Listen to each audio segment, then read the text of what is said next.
Hey, 4 days left. What's up? It's the Culture Detective here, investigating your favorite animes and movies. And today I'm going to be doing a review on Akira from the year 1988, directed by Otomo Katsuhiro. So, yeah, I suddenly decided to watch Akira for some reason.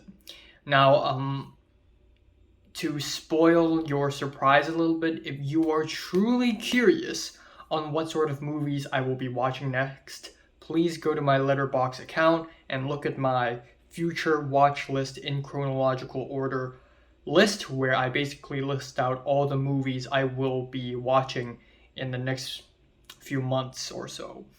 But yeah, Akira has been on my watch list for forever at this point, and I have finally watched it, and it's amazing. It is a masterpiece, without a doubt. So I don't know why I ended up really enjoying this movie. I think it's because I went into this movie expecting a 9 out of 10. I know it's going to be great.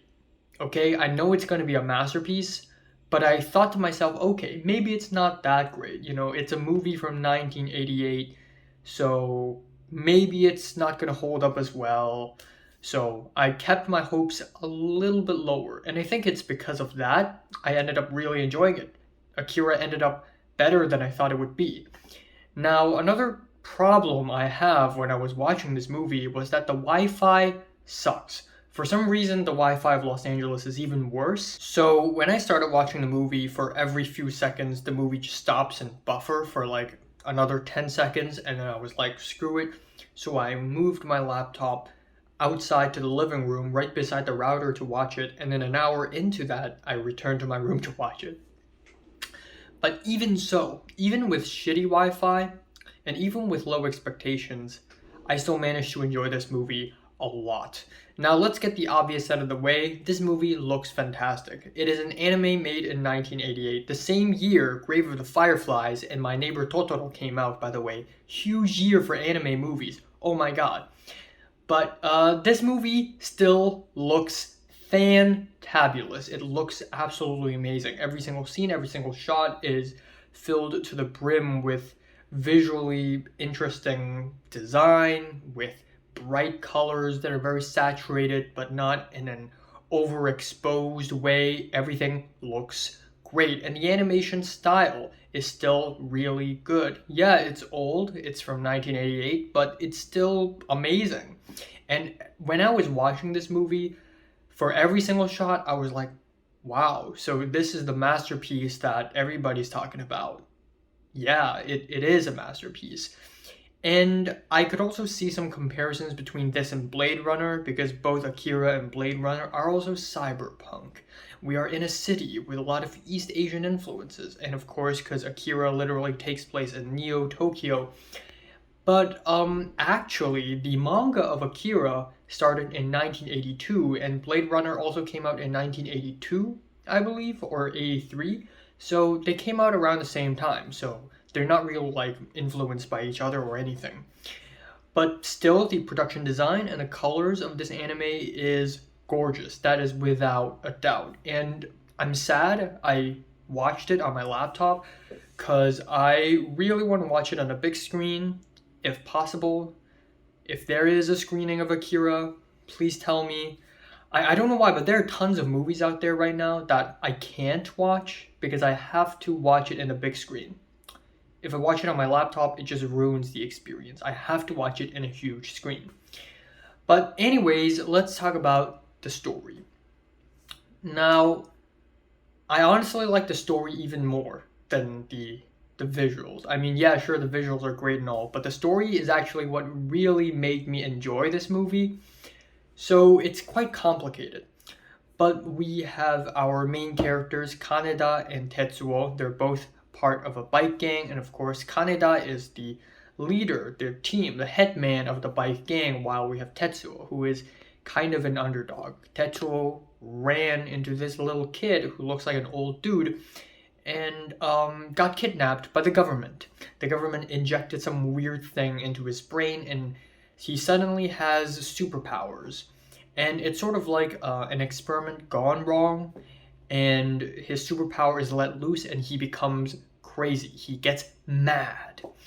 And this whole, child or teenager gaining superpower, losing control, experiment gone wrong thing is not a very original trope at this point. But in the 80s, perhaps it is.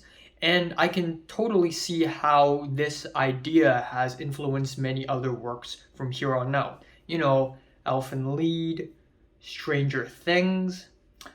But what really hooked me into the story is actually the politics and the religion of the story. Now, the world building of Akira is actually huge. It's a lot bigger than I thought it is. And what I love about Akira is that it doesn't underestimate the audience. It doesn't feed the viewers information and spend like 10 scenes explaining what's going on and doing exposition. It doesn't do that. And I really admire a script. I really admire a movie that has a lot of world building but doesn't explain it like we're babies. It lets us watch it and figure it out ourselves, and I really like that.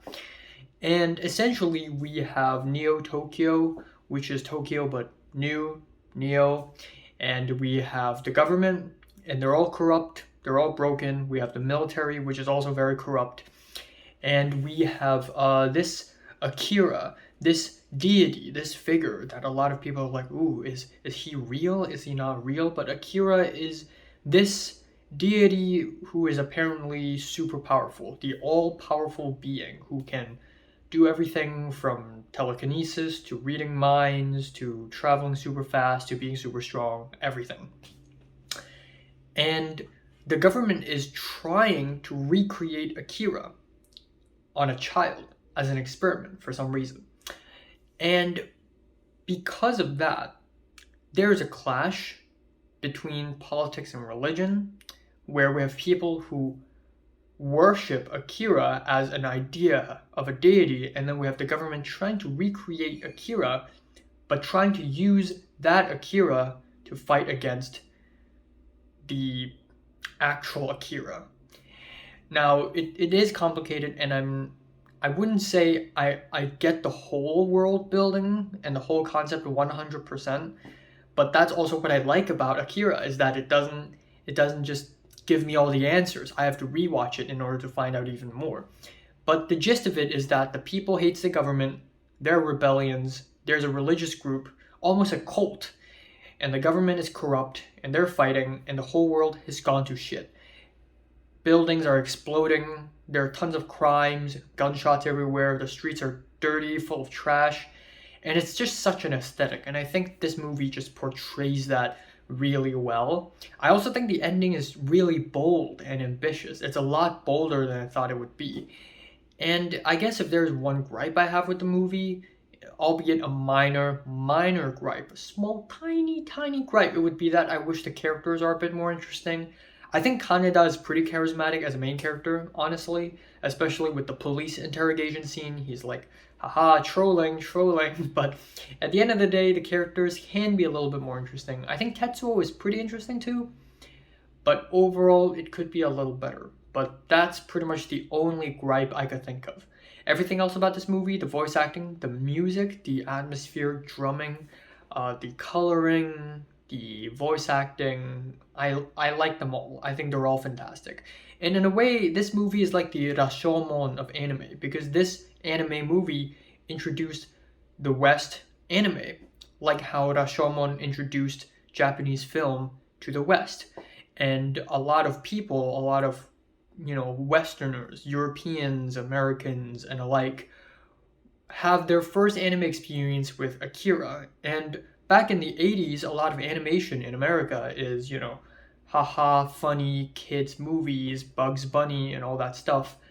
But with something like Akira, with the cyberpunk, with the gore, with the politics, with the religion, with everything gone to shit, it's revolutionary. And that's what's amazing about this anime. It is a landmark of an anime. It is a trademark. It is a defining point in the history of animation.